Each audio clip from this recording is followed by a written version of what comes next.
Olá, tudo bem? Nós sabemos que, biblicamente, segundo a história bíblica, a nação de Israel surgiu através do chamado que Deus fez a Abrão. Então, um dia Deus apareceu para Abrão e falou que ia fazer dele uma grande nação.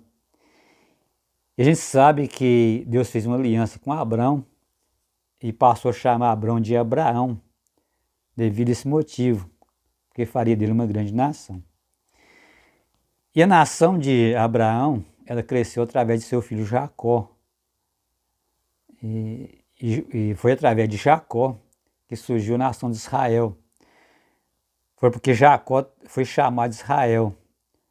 O nome de Jacó foi mudado para Israel, porque Jacó lutou com Deus. Depois dessa luta de Jacó com Deus, foi que Deus chamou Jacó de Israel. Foi daí que surgiu os israelitas, surgiu a nação de Israel. E essa nação de Israel era a nação exclusiva de Deus.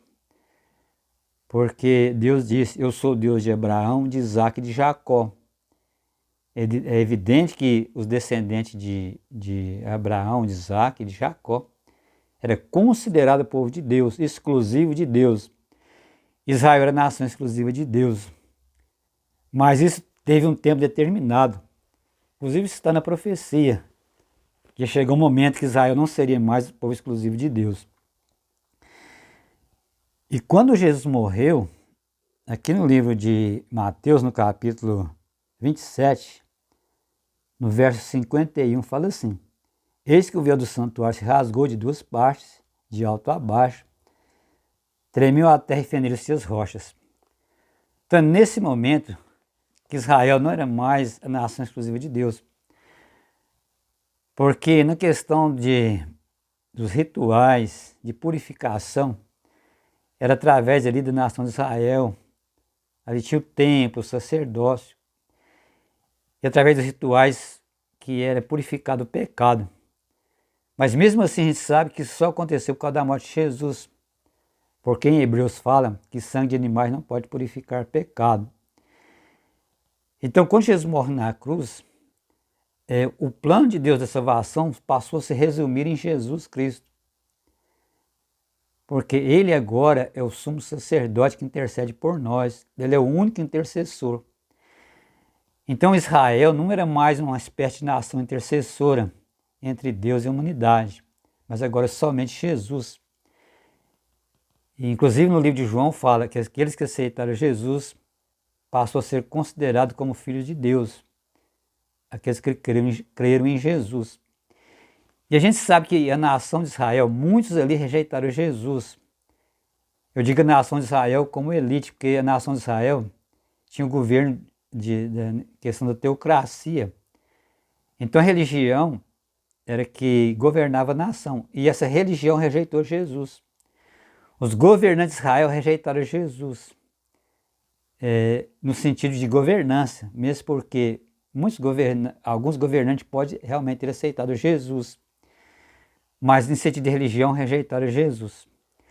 Por isso que muitas pessoas hoje de Israel, eles esperam o Messias até os dias de hoje.